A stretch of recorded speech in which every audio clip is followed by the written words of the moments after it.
Welcome back to the channel, guys. It's December the 6th, time to grab our 6th present from the trunk. And by the way, thanks so much for all the love and support on the previous trunk opening videos. I really do appreciate it. I'm glad you guys are enjoying these videos.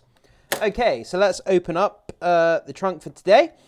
Okay, so let's just take out the boxes that we've already opened, just so we know what we're looking at here. So let's just pop those ones there. Yesterday we got Ollivanders, which was an Ollivanders wand, which was pretty damn amazing.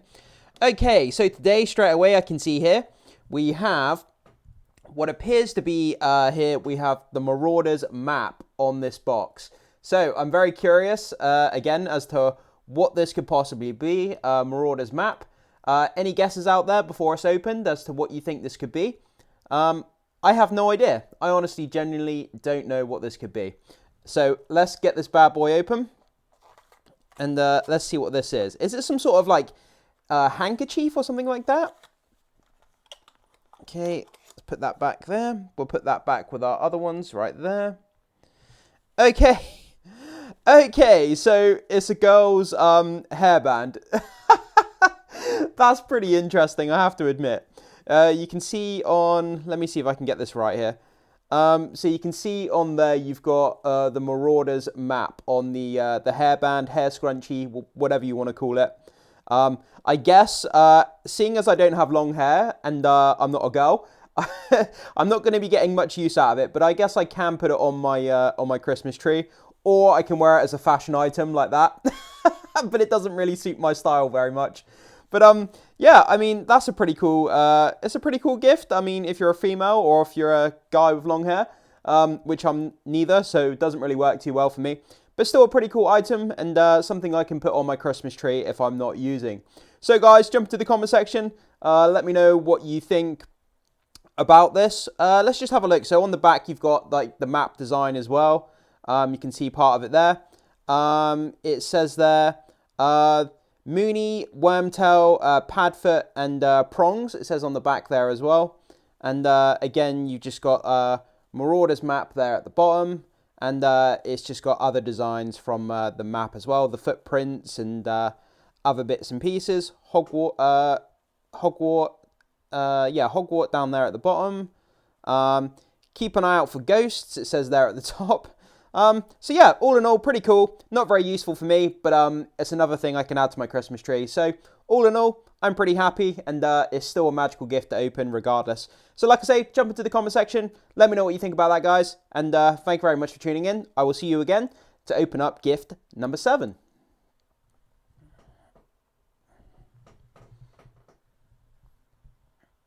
So guys, with that down, the main topic for today's video, we're going to be talking and answering your burning questions that you had after yesterday when we talked about Netflix's acquisition of Warner Brothers and along with it, the Harry Potter franchise. So many of you had so many great questions, things that you were confused about and things that you weren't sure about. So in this video, we'll try our best to address those points, clear up any confusion, and kind of give you the answers to the questions that you had regarding the Netflix, Warner Brothers, and Harry Potter deal that we talked about yesterday.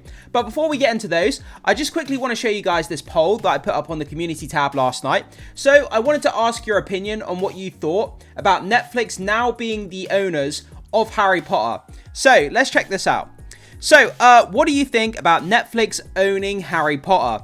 So 9% of you said good news, 36% of you said bad news, and 55% said we should wait and see. And that's 125 votes.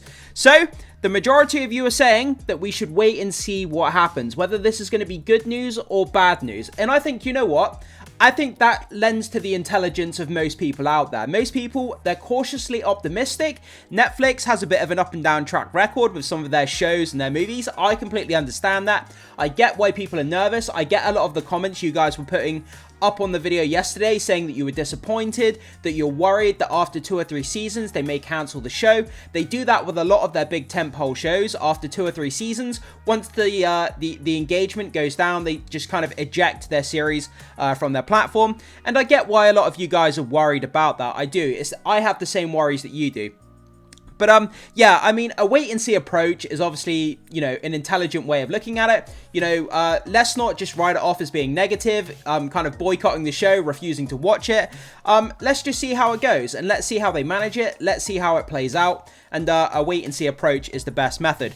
But yeah, the fact that only 9% of you say good news, that's, you know, that's kind of shocked me. I thought a lot more of you would say that it was good news. 36% of you have said bad news. So ultimately, most of you want to wait and see, and then there's a large chunk of you that are saying it's bad news as well, and not many people think it's good news. So let me know what you do think about that. If you have any more comments or, you know, about whether you think it's good or bad news, jump into the comment section and do let me know what you think about Netflix now purchasing out Warner Brothers and along with it Harry Potter.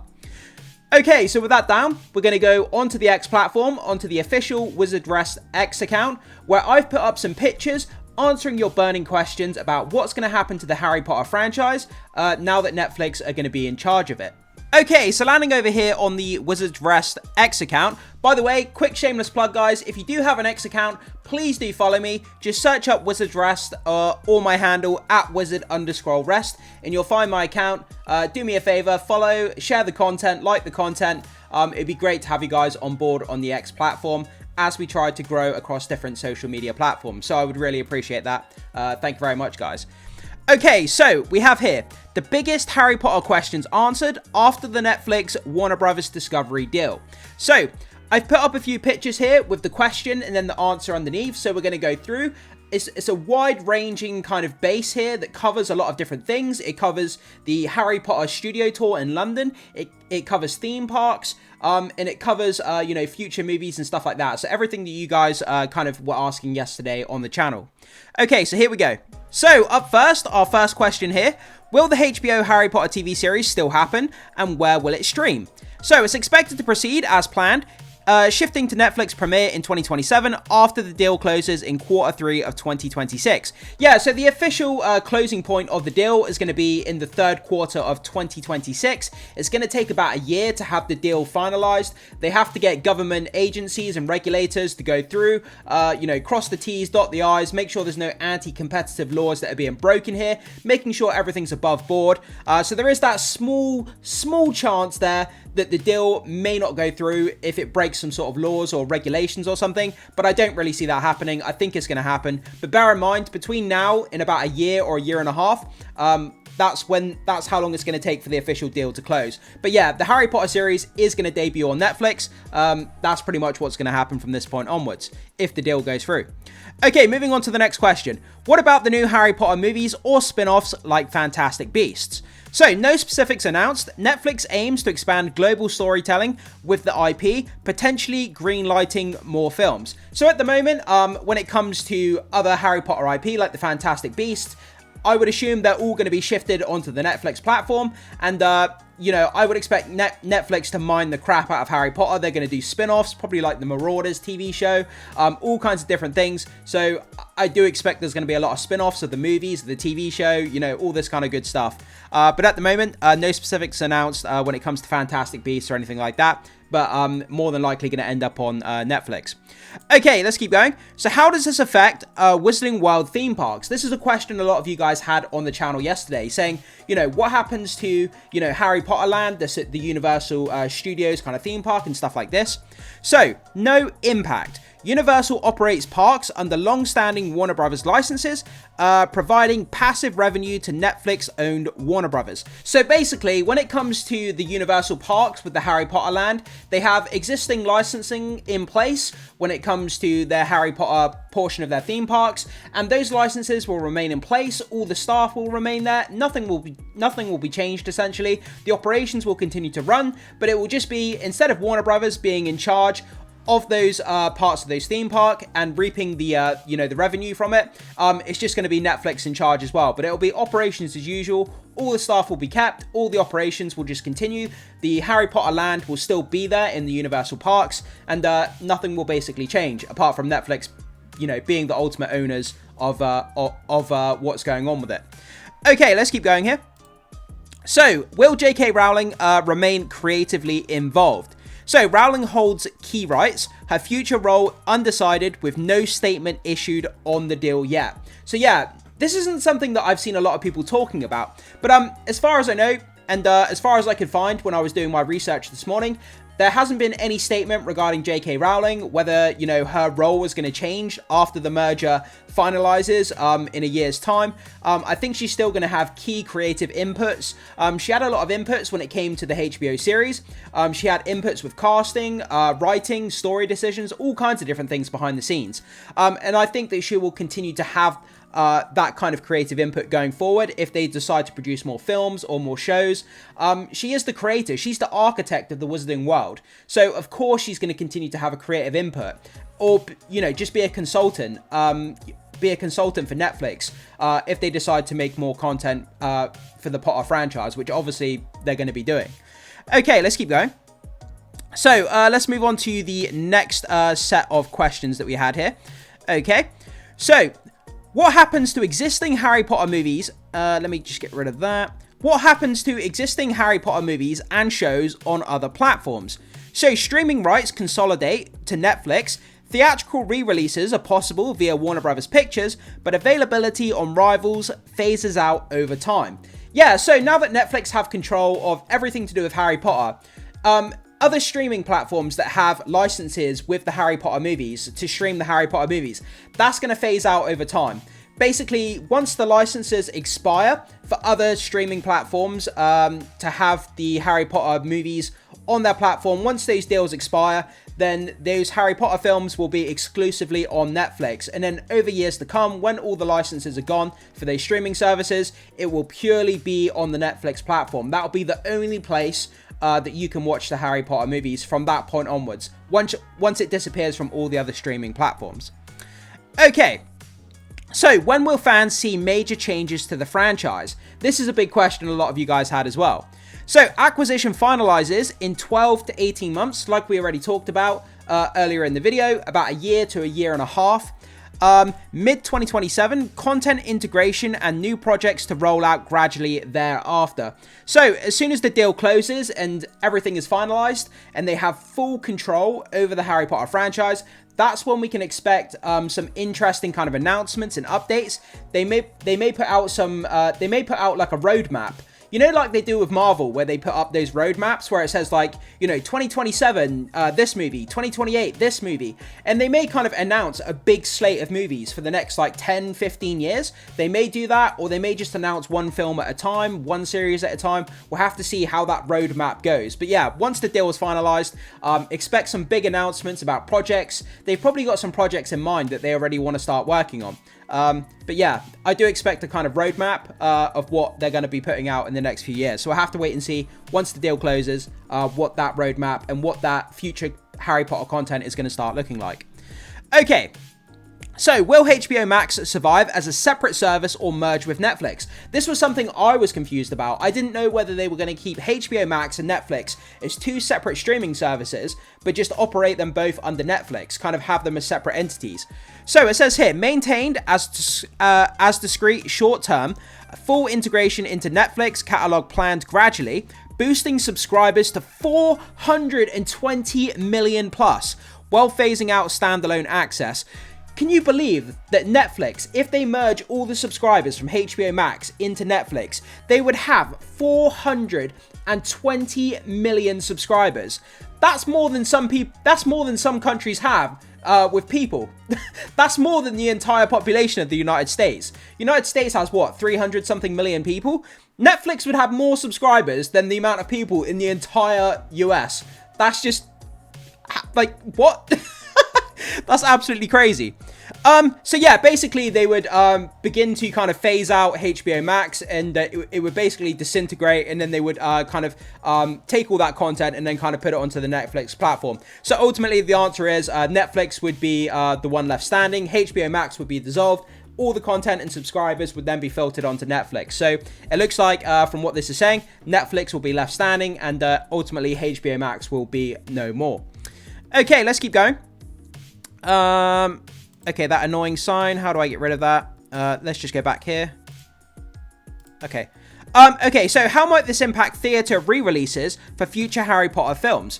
So Netflix commits to honoring Warner Brothers' theatrical commitments. This was another thing you guys were really worried about. You know, Netflix, they've been adverse to putting movies out to a theatrical experience, but it looks like they're going to be keeping Warner Brothers pictures basically intact. The theatrical operations that they have are going to be kept intact. So any future Harry Potter films or re-releases of the old films will be distributed through Warner Brothers basically, and they are going to be keeping the theatrical releases intact. So don't fear, if any future Harry Potter films do come out, or spin-off films, or whatever it is they may be planning to do, the theatrical experience will be kept intact. So that's a major relief off my chest, because I wasn't sure about that.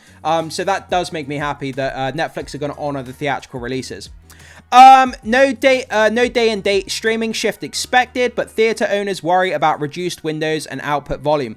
Yeah, so Netflix have also said as a statement on their official kind of PR that they put out on their website that they're going to reduce the theatrical window. So that basically means when a film comes out, the theatrical window is how long a film debuts to how long it's left in theaters. So normally it used to be 3 months, and then it went down to like 2, and now it's at like, what is it, like 6 weeks or something, like 6 or 7 weeks before a movie comes out on streaming.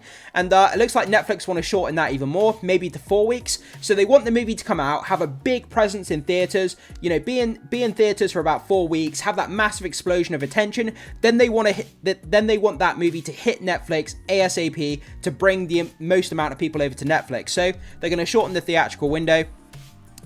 No day and date, so they're not going to be releasing movies in the cinema or theater at the same time as their Netflix streaming platform. So it's going to go to theaters first, then it will go on to streaming, not both at the same time, like it did during the pandemic. Okay, and moving on to this, does the deal include Warner's physical studios used for Harry Potter filming? Yes. So they acquire Burbank lot and the Leviston 200-acre UK site for Potter films, enabling continued production without relocation. So they're going to take over all the physical structures, all the filming lots, all the movie studios, everything that encompasses where they film, where they make the productions, all of that stuff. So there's going to be no interruption to the making of the HBO series, so we can rest assured about that as well. But yeah, they will be taking over all of the movies, all of the shows, the theme parks, basically all of the physical structures, the movie lots, movie studios, all of that good stuff. So they're going to have control over everything. Netflix will own everything to do with Harry Potter, basically. And finally, we're going to be moving on to this. So what's going to be happening with the Harry Potter studio tour up in London? A lot of you guys were asking about that, confused about what might happen to it, worried about it. So let's try and address those concerns, and let's try and answer what's going to be happening with the studio tour. So short term, through mid-2026, there's going to be no disruptions that are anticipated. The tour remains fully operational with pre-booked tickets, events, and expansions proceeding as planned. Recent announcements include a new 2025 features like enhanced interactive exhibits and a major site expansion application which was submitted in late 2024 to add more attractions and create thousands of jobs. Visitor access is unaffected and is still 100% open for tours. So if you already have booked tickets and you're planning on visiting, or you're planning to visit and you haven't booked your tickets yet, there's nothing to worry about here. It's operations as usual. Nothing's going to be changing. It's just going to be running as usual. It's going to remain open to the public, so there's nothing to worry about at the moment. So, post-acquisition outlook. So, in a year to a year and a half, once the deal is finalized and it's been combed through by regulators and all that stuff, and it's finally kind of sealed and done, Netflix has not yet detailed specific plans for the tour, but industry analysis suggests continuity due to its profitability and role in fan engagement. As a streaming-focused company, Netflix could leverage it for cross-promotions, for example, tying visits to new Harry Potter series or films on the platform. Similar to how they've experimented with location-based experiences like Netflix House pop-ups. However, there's no indication of closure, rebranding, or major overhauls. Physical attractions like this are valuable for IP monetization, beyond streaming. Broader Warner Brothers theme park assets, Harry Potter lands at Universal Parks via licensing, are expected to persist under new ownership. So yeah, as of we know at the moment, with the most up-to-date information, nothing is going to be changing, but once the deal goes through in a year to a year and a half time, Netflix could decide to add more stuff to it. They could add in, props and things from the new TV series once they finish filming certain seasons. They could add other Netflix properties. They could expand it and add a Stranger Things kind of section to the tour where you could tour around the Stranger Things set or something like that. They could add some of their other Netflix IPs onto it, expand it. We'll have to see how that works. But at the moment, operation as usual, nothing is changing, and there's nothing to indicate in the future it's going to be shut down, rebranded, or changed in any way. So at the moment, do not fret. Everything is fine with the Harry Potter Studio Tour. And that kind of brings us to the end of our kind of Q&A session there with the biggest kind of burning questions, and that's the best way we can answer them at the moment. More information may become available as this deal kind of expands and as more information comes to light in the next few weeks or months. If it does, I will update you guys as soon as we get any new information, but at the moment, that's kind of the biggest questions going that you guys were asking yesterday. So I hope that clears up a lot of stuff for you guys and stops confusion and kind of gives you a bit of a better insight into this deal here, because for the average everyday person, stuff like this can be a little bit hard to understand. I mean, for me, there was a lot of questions and a lot of things that I wasn't sure about, but I hope that's helped you guys out. So jump into the comment section, let me know what you think about what's going on with this deal, and if you have any more questions that weren't addressed today, drop them down in the comment section and I will try to address them for you and get back to you as soon as I can. Thanks so much for being here, guys, and I will see you in the very next video.